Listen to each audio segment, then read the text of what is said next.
تو اللہ تبارک و تعالی نے اپنے اس کلام کو بسم اللہ الرحمن الرحیم سے شروع کیا ہے۔ پہلا کلمہ بسم اللہ الرحمن الرحیم ہے۔ سوال یہ پیدا ہوا کہ آخر اللہ تبارک و تعالی نے اپنے اس کلام کو بسم اللہ الرحمن الرحیم سے کیوں شروع فرمایا؟ اس میں کیا راز ہے، کیا رمز ہے؟ جواب اس کا یہ ہے کہ حدیث میں آتا ہے،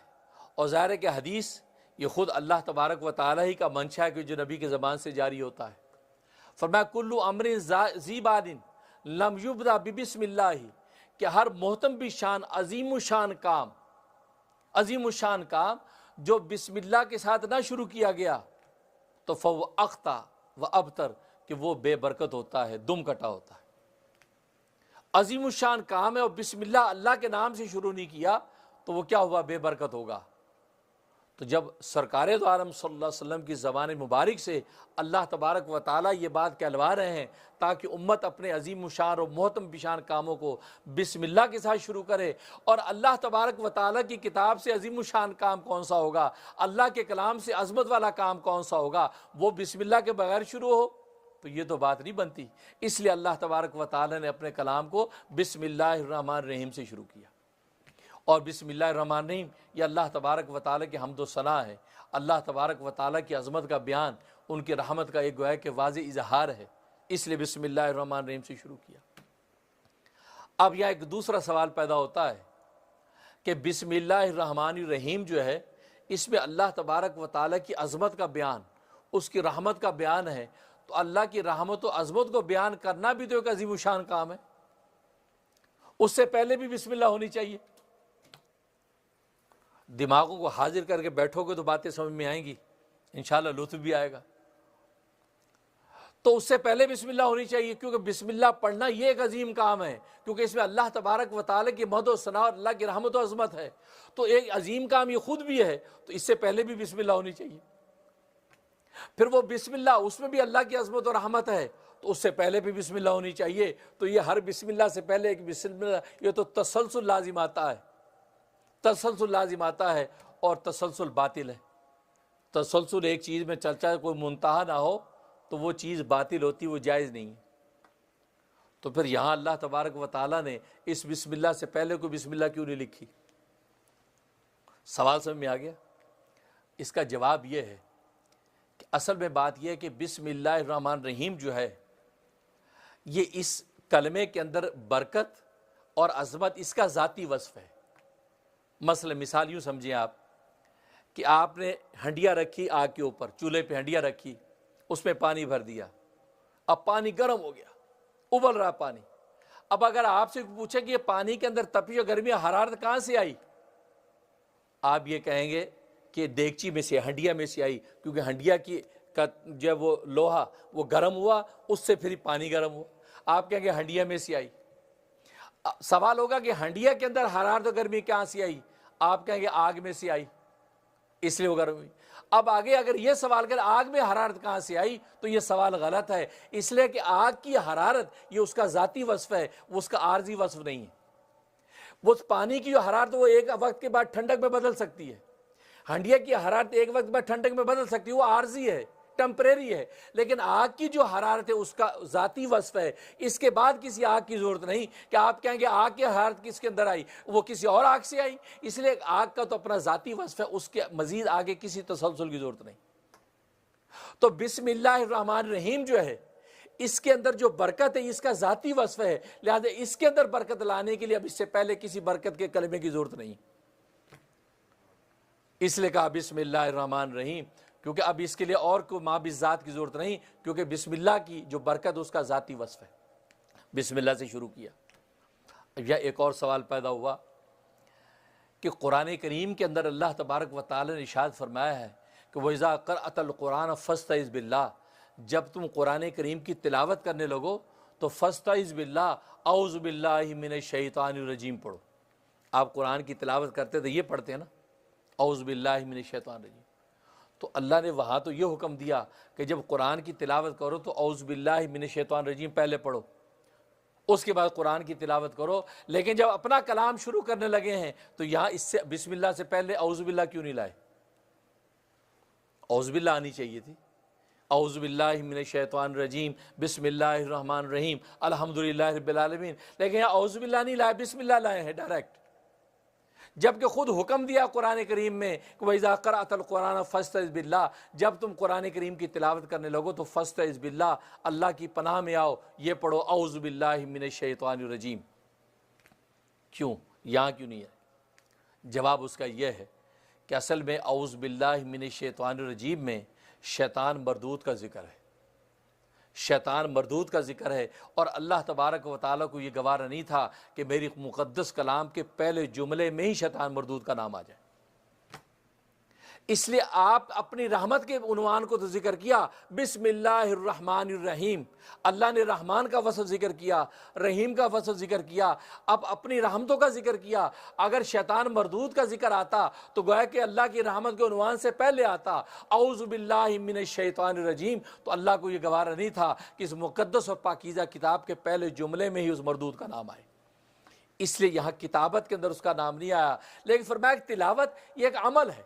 اور عمل میں رکاوٹ نفس و شیطان بنتا ہے، لہذا اس رکاوٹ سے بچنے کے لیے تم پہلے میری پناہ میں آ جاؤ، میری پناہ میں جب آ جاؤ گے تمہارے عمل میں رکاوٹ بننے والی چیز ہٹ جائے گی، اور میں اپنی پناہ میں لے کے تم سے قرآن کریم کی تلاوت جاری کر دوں گا، کیونکہ رکاوٹ عمل میں ڈالتا ہے وہ، اور تلاوت ایک عمل تھا، زبان کا عمل تھا، اس لیے فرمایا کہ وہاں پر آپ پناہ میں آ کے اب تلاوت شروع کرو۔ لیکن یہاں کتابت بھی اس لیے نہیں لائے کہ گوارا نہیں تھا کہ شیطان مردود کا نام سب سے پہلے یہاں کلام میں آئے، اس لیے یہاں پر بسم اللہ الرحمن الرحیم سے شروع فرمایا۔ اب بسم اللہ الرحمن الرحیم اس کو اللہ تبارک و تعالی نے با سے شروع فرمایا، بسم اللہ الرحمن الرحیم، اور آپ جانتے کہ با یہ حروف تہجی میں دوسرے نمبر کا لفظ ہے، پہلے الف آتا ہے اس کے بعد با آتا ہے، تو ہونا تو یہ چاہیے تھا کہ اللہ تبارک و تعالیٰ ابتدائی کلام، ابتدائی جملہ ایسا لاتے کہ جو الف سے شروع ہوتا، تاکہ حروف تہجی کا پہلا حرف ہوتا اور پہلے ہی جملہ ہوتا قرآن کا، تو وہ زیادہ مناسب تھا اس ابتدا کے ساتھ۔ لیکن اللہ تبارک و تعالیٰ نے الف سے شروع نہیں فرمایا بلکہ با سے شروع فرمایا۔ آخر اس میں کیا راز ہے؟ بسم اللہ الرحمن الرحیم کا الف نہیں لائے، اور آپ دیکھا اس کے اندر الف لکھا ہوا بھی نظر نہیں آتا، الف لکھا ہوا بھی نظر نہیں آتا، با کو سین سے ملا دیتے ہیں۔ اس کا جواب یہ ہے، اللہ اکبر، اللہ تبارک و تعالیٰ کی یہ نکتہ بعد الوقوع بولتے ہیں ان کو، نکتہ بعد الوقوع، کہ اللہ تبارک و تعالیٰ نے تو اس سے نازل کیا، لیکن اب علماء ربانیین ان پر یہ حقائق اللہ تبارک و تعالیٰ کھولتے ہیں کہ یہاں اس میں یہ راز ہے، اس کا یہ مطلب ہے، اس کے یہ حقائق ہیں، یہ بات بھی یہ اللہ تبارک ان پر ہی کھولتے ہیں، تو علوم وہابیہ کے ذریعے سے یہ چیزیں ملتی ہیں۔ فرمایا کہ اصل میں الف جو الف کی بناوٹ میں تکبر ہے، الف کھڑا ہے، تکبر ہے، اور با کے اندر با لیٹا ہوا ہے، اس کے اندر تواضع ہے۔ اللہ کو تکبر گوارا نہیں ہے، گویا کہ شروع میں اللہ تبارک و تعالیٰ نے انسانوں کو سبق دے دیا، جب تم بسم اللہ الرحمن الرحیم پڑھو اور اس میں تم دیکھو یار یہ با سے شروع ہوا کلمہ، یہ الف سے شروع نہیں ہوا، اس لیے شروع نہیں ہوا کہ اللہ کو یہ الف کا تکبر گوارا نہیں تھا، اس لیے اللہ نے اس کو یہ اعزاز نہیں دیا، با سے شروع کیا، بعض میں تواضع تھی، من تواضع للہ رفع اللہ، جو اللہ کے لیے جھکتا ہے اللہ اس کو بلند کر دیتے ہیں، با کے جھکنے نے اس با کو بلند کر دیا اور اللہ کے کلام کا پہلا لفظ بن گیا۔ یہ کہہ کے اللہ نے سبق دے دیا، اس قرآن کریم کے اگر ثمرات سے، اس کے علوم سے، اس کے منافع سے اگر تم فیضیاب ہونا چاہتے ہو تو سب سے پہلے اپنے دل کو تواضع کے اندر جھکا دو، اللہ کے سامنے جھک جاؤ، جتنی اپنے اندر فنائیت اور پیدا کرو گے تو اللہ تبارک و تعالیٰ اتنا ہی تمہیں نواز دیں گے، کیونکہ دانہ خاک میں مل کر گلے گلزار ہوتا ہے۔ جو دانہ خاک میں ملنا گوارا کر لیتا ہے، یار کوئی بات نہیں، مٹی میں رول دو، میری کیا حیثیت ہے، اللہ اس کو گلزار کر دیتے ہیں۔ اور جو دانہ کہتا ہے نہیں کیا بات کر رہے ہیں، ہمیں تو سونے کی پلیٹ میں رکھیں، آپ ہمیں شوکیس کے اندر سجا کے رکھیں، تو وہ سڑ تو جائے گا سونے کی پلیٹ میں، اگے گا نہیں، کیونکہ اللہ تبارک و تعالیٰ کو تکبر پسند نہیں ہے۔ اس لیے اللہ تبارک و تعالیٰ نے بسم اللہ، جو کہ یہ قرآن کریم انسانوں کے لیے تھا، اور انسانوں کے لیے تواضع ان کی ذات کے ساتھ مناسب ہے، کیونکہ انسان کی حقیقت ہے کیا، وہ یہ سوچے کہ میری حقیقت کیا ہے، کس سے میری تخلیق ہوئی ہے، میں مٹی کے اندر جا کے کیا بنوں گا، اور آگے جا کے میری حیثیت کیا ہوگی۔ اور جیسے کہ قصہ لکھا ہے کہ ایک درویش اللہ والے چلے جا رہے تھے، سامنے سے ایک بابو جی آ رہے تھے، اب چلتے چلتے وہ درویش کی کونی لگ گئی اس کو، اب وہ بابو جی غصے ہو گئے، اندھے ہو کیا، تمہیں نظر نہیں آتا، کون ہو تم؟ اب وہ درویش کہے بھائی معاف کرنا، غلطی سے کونی لگ گئی۔ کہا غلطی سے لگ گئی؟ ہوش سے چلا کرو، دیکھ کے چلا کرو، تم مجھے جانتے نہیں میں کون ہوں؟ تو اللہ والے نے دیکھا، کہا کہ بہت اچھی طرح جانتا ہوں آپ کون ہیں۔ وہ بڑا حیران ہوا، کہا کہ مجھے آپ جانتے ہیں؟ ہاں میں جانتا ہوں۔ کیا جانتے ہو؟ اللہ۔ وہ اللہ والا درویش کیسے تعارف کروا رہا ہے، یہ ہمارا انٹروڈکشن۔ کیا فرمایا؟ اولو کا نطفۃ قذرہ وآخر کا جیفۃ مضرہ وانت تحمل بین ذلک العذرہ، کہ تیری اول ابتدا ایک ناپاک پانی کے قطرے سے ہوئی ہے، اور تیری انتہا یہ ہوگی کہ قبر کے اندر کیڑوں کی تو خوراک ہے، اور درمیان میں تیری حالت یہ زندگی میں کہ پیٹ کے اندر گو اٹھا کر پھرتا ہے، اس کے علاوہ تیری کوئی حیثیت نہیں۔ یہ تیرا تعارف۔ یہ سنی بات دل کو لگی، اللہ والے نے دل سے کہی تھی، دل سے جو بات نکلتی ہے اثر رکھتی ہے، وہی بات دل میں اتر گئی۔ کہا کہ جزاک اللہ کے چشمے باز کر دی، اللہ تجھے جزائے خیر دے، تو نے میری آج آنکھیں کھول دی ہیں، اس تعارف کو تو میں جانتا ہی نہیں تھا۔ میں تو سمجھتا میں فلاں ترم خان ہوں، میں نواب ہوں، میں فلاں رئیس ہوں، اور تو نے تو میری آنکھیں کھول دی کہ میری کوئی حقیقت ہی نہیں۔ یہ حقیقت انسان کی، کہ انسان کا تعارف یہ ہے، تو تکبر کس بات کا؟ اس لیے بات سے شروع کر کے بتا دیا کہ تمہیں تواضع کے ساتھ جھک کے رہنا ہے، اور جھک کے رہو گے تو قرآن اپنے منافع تمہیں عطا کرے گا۔ اور الف میری ذات کے ساتھ مناسب ہے، اسے اللہ نے اپنا نام الف سے شروع کیا، اللہ الف، کیونکہ تکبر اللہ کے ساتھ زیبا ہے۔ اس لیے اللہ فرماتے ہیں کہ فرمایا کہ الکبر ردائی، تکبر میری چادر ہے، اور جس نے میری یہ چادر چھیننے کی کوشش کی میں اس کو سخت عذاب دوں گا۔ اللہ کا نام المتکبر ہے، انسان اپنے آپ کو المتکبر کہے، بندے کی شان نہیں ہے۔ اس لیے فرمایا کہ من تواضع للہ رفعہ اللہ، تو با کو اللہ نے یہ شرف اس لیے عطا فرما دیا کہ با کے اندر تکبر نہیں تھا، تواضع تھی، اس لیے اللہ تبارک و تعالی نے اپنے کلام کا پہلا حرف اسی کو بنایا، بسم اللہ الرحمن الرحیم۔ اور با کے اندر کیا عظمت ہے۔ حضرت علی مرتضیٰ رضی اللہ تعالیٰ عنہ کی روایت ہے، فرماتے ہیں کہ ساری دنیا کی جتنی آسمانی کتابیں ہیں، ان تمام آسمانی کتابوں کے علوم قرآن کریم میں بند ہیں، اور قرآن کریم کے سارے علوم سورۃ بقرہ میں بند ہیں، اور سورۃ بقرہ کے سارے علوم سورۃ فاتحہ میں بند ہیں، سورۃ فاتحہ کے سارے علوم فرمایا بسم اللہ الرحمن الرحیم میں بند ہیں، اور بسم اللہ الرحمن الرحیم کے سارے علوم فرمایا کہ بسم اللہ کے جو لفظ اسم ہے اس اسم کے اندر بند ہے، اور اسم کے سارے علوم فرمایا بسم اللہ کی با میں بند ہیں، اور با کے سارے علوم بسم اللہ کی با کے اس نقطے میں بند ہیں، اور فرمایا العلم نقطۃ، علم ایک نقطے کا نام ہے۔ یہ وہ نقطہ تھا رسول اللہ صلی اللہ علیہ وسلم نے دیکھا معراج کے موقع، ایک پانی کا قطرہ نقطہ دیکھا جس میں سارے علوم نظر آتے، تو با کا جو نقطہ ہے فرمایا العلم نقطۃ، علم ایک نقطے کا نام ہے، اس با کے نقطے میں سارے علوم بند ہیں۔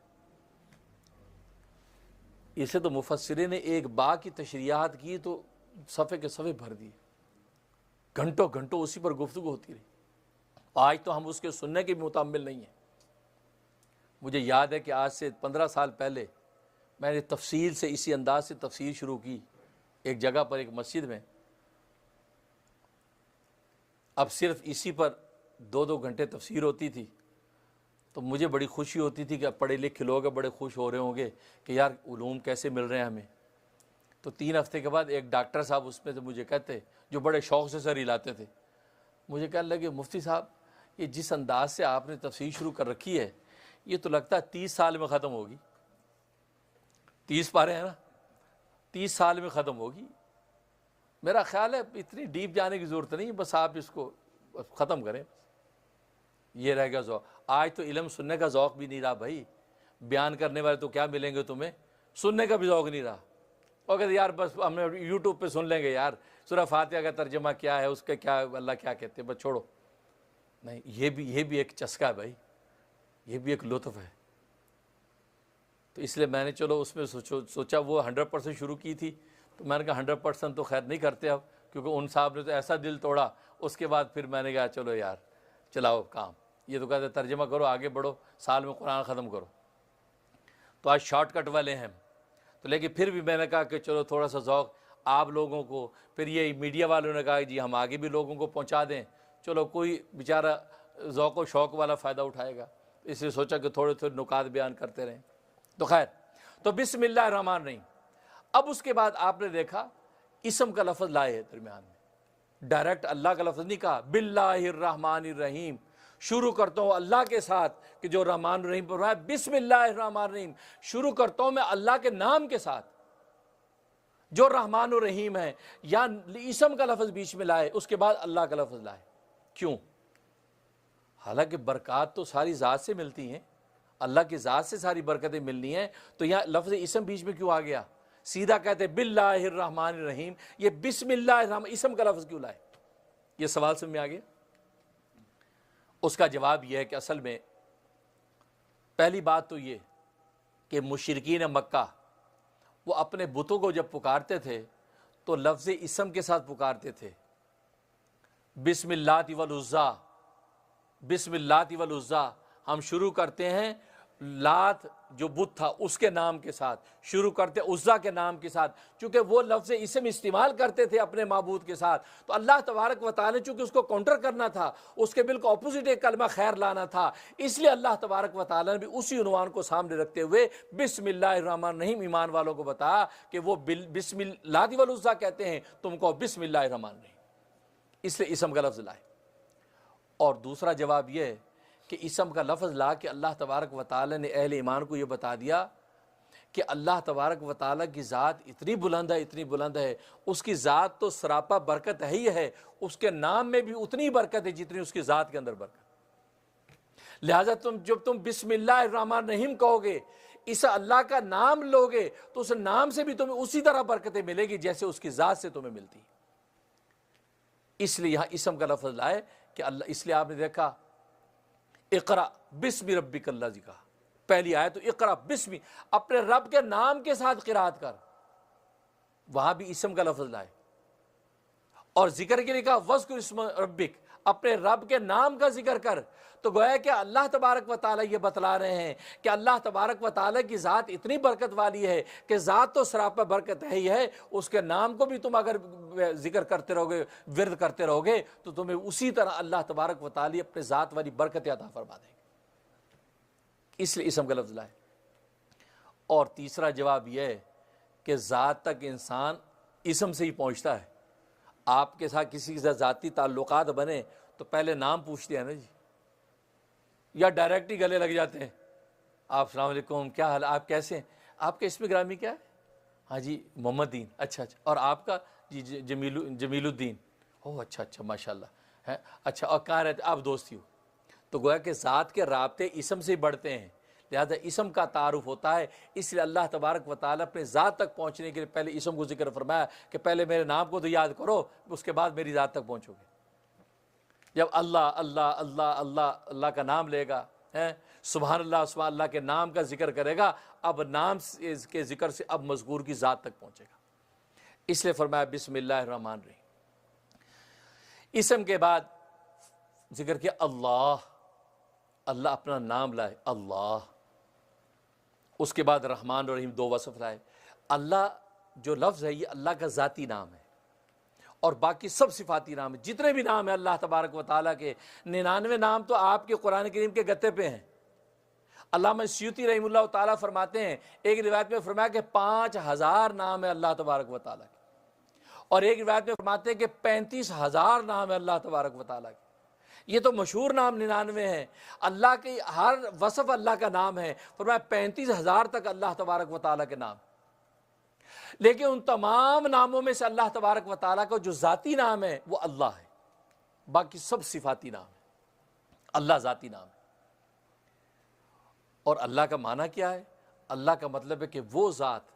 کہ جو تمام کمالات اور جمالات سے مزین اور ہر قسم کے عیب، نقص اور کمزوری سے پاک، اس میں کسی قسم کا کوئی عیب بھی نہیں ہے، نقص بھی نہیں ہے اور کمزوری بھی نہیں۔ کھانا پینا عیب ہے؟ عیب نہیں ہے، ہم کھاتے بھی کوئی عیب کی بات نہیں ہے، ہم سوتے ہیں کوئی عیب کی بات نہیں ہے، شادی بیاہ کرتے کوئی عیب کی بات نہیں ہے، ہماری کمزوریاں ہیں،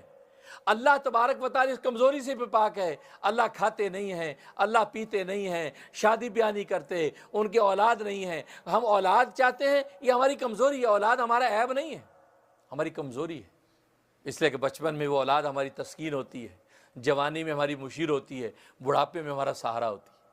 یہ اولاد کے 3 سٹیٹس ہمارے ساتھ طے ہوتے ہیں۔ بچپن میں وہ تسکین، جوانی میں ہماری مشیر، بڑھاپے میں ہماری لاٹھی، سہارا بن جاتی۔ اللہ تبارک و تعالیٰ کو نہ تسکین چاہیے، نہ مشاورت چاہیے، نہ اللہ کو کسی کا سہارا چاہیے، سے اللہ اولاد کا محتاج نہیں۔ تو کھانا پینا سونا جاگنا یہ کمزوریاں ہیں۔ اللہ تبارک و تعالیٰ ہر کمزوری سے پاک ہے، اور جو ذات کمزوریوں سے پاک ہو اس میں نقص اور عیب کا تو تصور ہی نہیں کیا جا سکتا۔ تو اللہ اس ذات کا نام وہ ذات ہے کہ جو تمام کمالات و جمالات سے مزین ہو اور ہر طرح کے عیب اور نقص اور کمزوری سے پاک ہو، اللہ کا ذاتی نام۔ اس کے فضائل و فوائد میں سے سب سے بڑا فائدہ یہ لکھا ہے کہ اگر انسان جو کسی ایسے کام میں اور کسی ایسی مہم کے اندر مبتلا ہو گیا کہ جس سے نکلنے کی راہ نظر نہیں آتی، کوئی تدبیر سمجھ نہیں آتی کہ یہ کام پائے تکمیل تک کیسے پہنچے گا،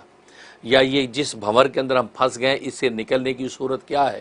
اور ظاہر ہے کہ زندگی میں شب و روز ایسے احوال پیش آتے ہیں، انسان کو کوئی علمی عقدہ ہے، یا یہ کہ عملی زندگی کے اندر کوئی ایسی مہم پیش آ گئی، یا کوئی معاملات ایسے ہیں کہ جس سے نکلنے کی راہ نظر نہیں آتی۔ یعنی وہی بات ہو گئی کہ سامنے جو ہے وہ کھائی ہے اور پیچھے شیر ہے، تو وہ صورتحال پیش آ جاتی ہے، تو کرے کیا؟ اس صورت میں اسلام کے اندر زبردست تاثیر ہے۔ اس کا طریقہ یہ ہے کہ مغرب و عشاء کے درمیان میں کسی بھی وقت بیٹھ کر 1000 مرتبہ اس کا ورد کرنا ہے۔ اول آخر جو ہے وہ 11 مرتبہ درود ابراہیمی پڑھیں، یعنی نماز والا درود، اور 1000 مرتبہ یا رشیدو یا رشیدو یا رشیدو کا ورد کریں۔ تو مغرب عشاء کے درمیان کا وقت ہونا چاہیے۔ سب سے بیسٹ یہ کہ مغرب کی نماز سے جب فارغ ہوں، بغیر کسی سے بات کیے ہوئے اس کا ورد شروع کر دیں، 1000 مرتبہ مکمل کریں اور اللہ سے دعائے خیر کر لیں۔ انشاءاللہ اللہ تبارک و تعالیٰ یا تو اسی رات خواب کے اندر یا بیداری کے اندر جو اس کا حل آپ کے سامنے پیش کر دیں گے، اور آپ کو اس سے نکلنے کی تدبیر سمجھ میں آ جائے گی۔ تو بڑا زبردست اور مجرب نام ہے، چنانچہ اہل اللہ نے اس کو بڑا تجربہ کیا ہے۔ الرشیدو کے ذریعے سے بڑے بڑے مسائل انسان کے حل ہو جاتے ہیں۔ اور دوسرا اس کا بڑا فائدہ یہ کہ آپ کو مشکلات پیش آتی ہیں، دشواریاں زندگی میں پیش آتی ہیں، کام اٹکتے رکتے ہیں، یا یہ کیونکہ ایسی صورتحال پیش آ جاتی ہے انسان بالکل وہاں پہ بے بس نظر آتا ہے، تو چاہتا یہ کہ مجھے مشکلات پیش نہ آئیں، کام سموتھ ہوتے چلے جائیں، زندگی میں کسی جگہ پر یا خاندان کی طرف سے یا باہر دفتری احوال کاروباری زندگی میں کوئی مشکلات اور اٹکن نہ آئے، اس کے لیے زبردست تاثیر ہے۔ اس کا طریقہ یہ ہے کہ انسان جو ہے یا تو یہ اس کے جو عدد ہیں اس کے مطابق، یعنی 514 روزانہ کسی بھی ایک وقت 514 مرتبہ اس کا ورد کرے، اول آخر 11 مرتبہ درود شریف کے ساتھ روزانہ کا معمول رکھے، یا یہ کہ انسان جو ہے ہر نماز کے بعد 101 دفعہ پڑھے، 101 دفعہ پڑھے، 5 نمازوں میں جتنی بھی تعداد ہو گئی اس کے بعد دعائے خیر کر لے۔ اور جب اس طریقے سے ہی عمل کرتا رہے گا تو اللہ تبارک و تعالیٰ جو ہے وہ آٹومیٹکلی اس کے مشکلات کو آسان کرتے رہیں گے۔ اس کو بس اوقات پتہ بھی نہیں چلے گا کہ یہ مشکل اور بلا آنے والی تھی، اللہ تبارک و تعالیٰ نے ٹال دی۔ اس سے تو اہل اللہ یہ کہتے ہیں کہ انسان سے اللہ تبارک و تعالیٰ خود بخود جو بلائیں ٹال دیتا ہے وہ تو انسانوں کو خبر ہی نہیں ہے۔ انسان بس اوقات سوچتا ہے کہ یہ مجھ پہ بلا اتری اور یہ ٹل گئی، بیماری آئی دور ہو گئی، مصیبت سامنے رفع ہو گئی، یا یہ کوئی کام تھا وہ میرا پورا ہو گیا، اس کو تو نعمت سمجھتا ہے۔ لیکن جو بلائیں اللہ تبارک و تعالیٰ ہماری علم میں لائے بغیر خود بخود ہی ہٹا دیتے، اس کی تو ہمیں خبر ہی نہیں ہے۔ وہ اللہ کی نعمت عظمیٰ تو کل روز قیامت میں ظاہر ہوگی، وہاں پتہ چلے گا وہ کتنی بلائیں تھیں جو اللہ تبارک و تعالیٰ نے خود بخود ہی ہٹا دی تھی۔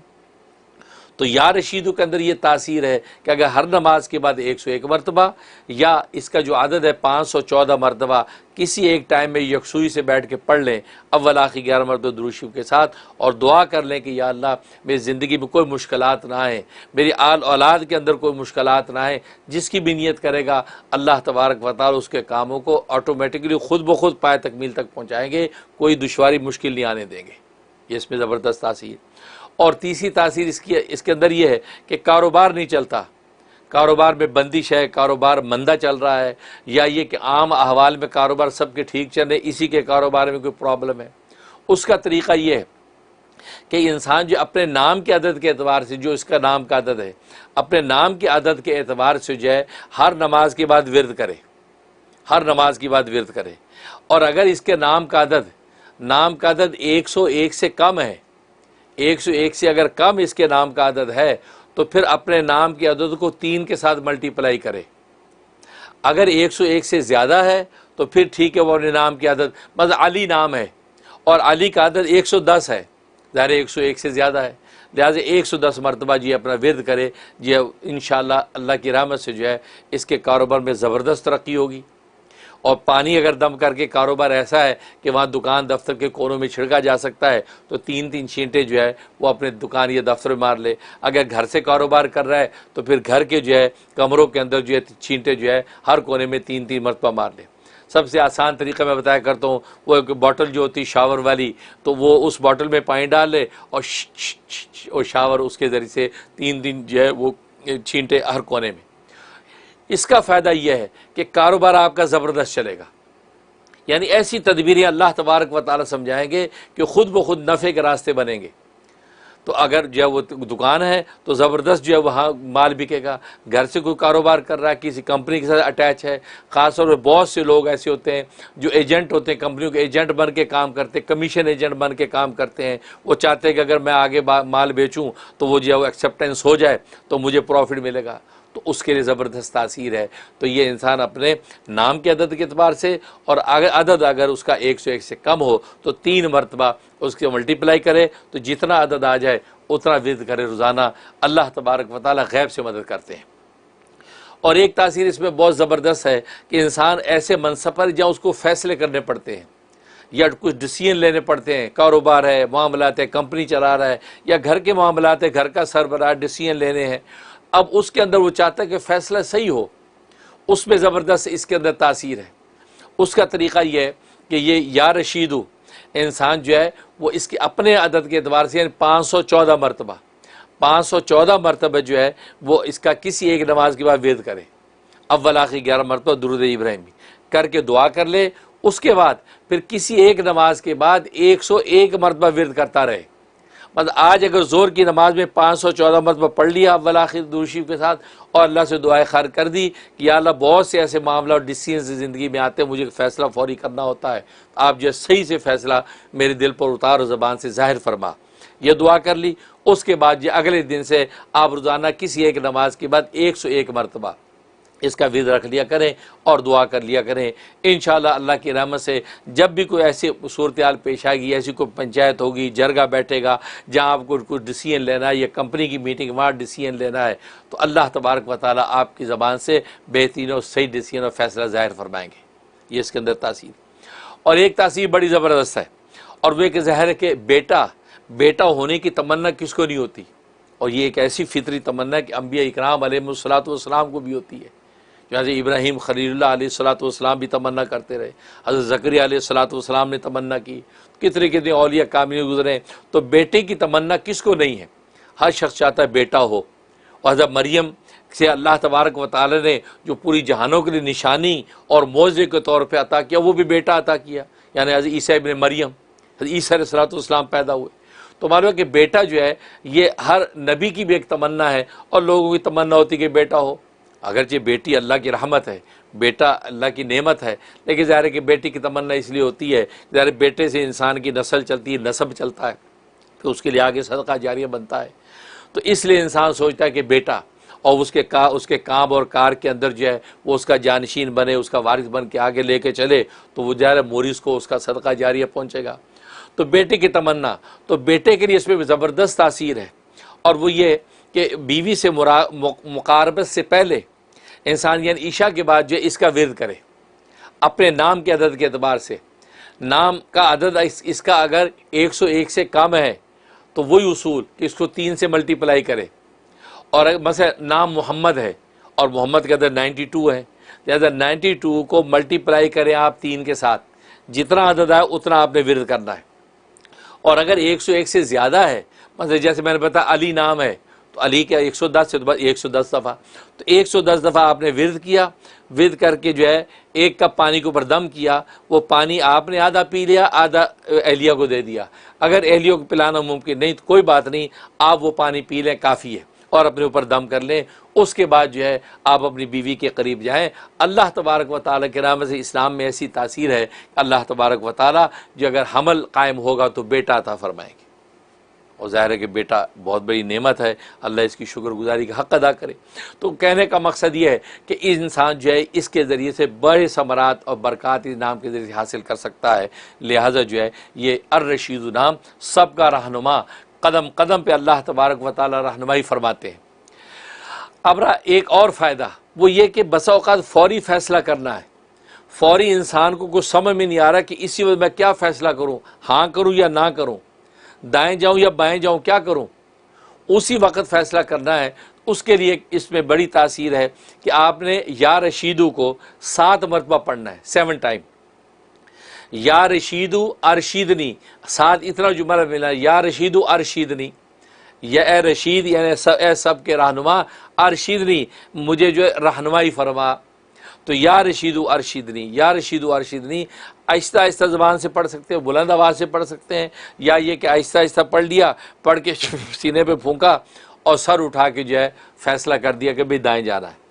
اس راستے پہ جانا ہے، یا یہ فیصلہ کرنا ہے، یا یہ ہاں یا نہ، تو زبان سے کہہ دیں۔ اللہ تبارک و تعالیٰ وہی کہلوائیں گے وہ جو انشاءاللہ آپ کی دین دنیا کے لیے خیر ہوگا۔ تو اس کو گویا کہ یہ شارٹ استخارہ ہے، تو مختصر استخارے کے طور پہ بھی آپ کو فیصلہ کرنا چاہیں تو یا رشیدو ارشیدنی،